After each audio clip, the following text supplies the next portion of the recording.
ഇന്ന് നമുക്ക് ജപ്പാനിലെ ചിക്കന്റെ വില നോക്കാം. അതിനു മുന്നേ ചിക്കന്റെ ഫ്രണ്ടിലായിട്ട് ഇതേ ഇതുപോലെ ഒരു കളർഫുൾ ബോർഡ് ഉണ്ട്. ഇതിനകത്ത് ഓരോന്നും ഏതൊക്കെ ഭാഗമാണ് കോഴിയുടെ, അതിന്റെ ഗുണങ്ങളും ഏതൊക്കെ ഫുഡ് ഉണ്ടാക്കാനാണ് യൂസ് ചെയ്യാൻ നല്ലത് എന്നൊക്കെയാണ് ആ ബോർഡിൽ എഴുതി വെച്ചിട്ടുള്ളത്. ഇങ്ങനെ ചെറിയ ചെറിയ പാക്കറ്റ്സ് ആയിട്ടായിരിക്കും മിക്കവാറും ഉണ്ടാവുക. അതിപ്പോൾ എക്സ്പയറി ഡേറ്റ് ഉണ്ട്, 18-ാം തീയതി വരെയാണ് ഉള്ളത്. 100 ഗ്രാമിന് 128 എൻ ആണ്. ഇത് 265 ഗ്രാം ഉണ്ട്. അതുകൊണ്ട് തന്നെ 339 എൻ കൊടുക്കണം എന്നാണ് എഴുതിയത്. 100 ഗ്രാമിന് 128 എന്ന് പറയുമ്പോൾ നമ്മുടെ നാട്ടിൽ ഏകദേശം 70 രൂപയാണ് കേട്ടോ വരിക. പല വിലയുടെ ഉണ്ടായിരിക്കും. ഇതിപ്പോൾ 128 എൻ തന്നെയാണ് 100 ഗ്രാമിന്.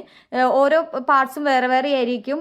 ബോണില്ലാത്ത പീസുകൾ വേറെ, അതുപോലെ തന്നെ കൈ വേറെ, കാല് വേറെ, അങ്ങനെ ഉണ്ടായിരിക്കും. ഇതിപ്പോൾ 68 എൻ ആണ്, കുറച്ച് വില കുറഞ്ഞതാണ്. 100 ഗ്രാമിന് 68 എന്നേ ഉള്ളൂ ഇതിനകത്ത്. നേരത്തെ നമ്മളൊരു ബോർഡ് കണ്ടല്ലോ, ആ ബോർഡിനകത്ത് ഏത് ഭാഗമാണ് കോഴിയുടെ എന്ന് എഴുതിയിട്ടുണ്ട്. അതിന്റെ ഡിസ്ക്രിപ്ഷൻ ഉണ്ടായിരുന്നു. ഡിസ്ക്രിപ്ഷനിലുള്ളത് ഏറ്റവും കുറവ് ഫാറ്റ് എവിടെയാണ്, കൂടുതൽ പ്രോട്ടീൻ ഏത് ഭാഗത്താണുള്ളത്, ഏത് ഫുഡ് ഉണ്ടാക്കാനാണ് നല്ലത്, ചിക്കൻ ഫ്രൈ ചെയ്യാനാണോ, അപ്പൊ അതിനൊക്കെ അനുയോജ്യമായിട്ട് നമുക്ക് സെലക്ട്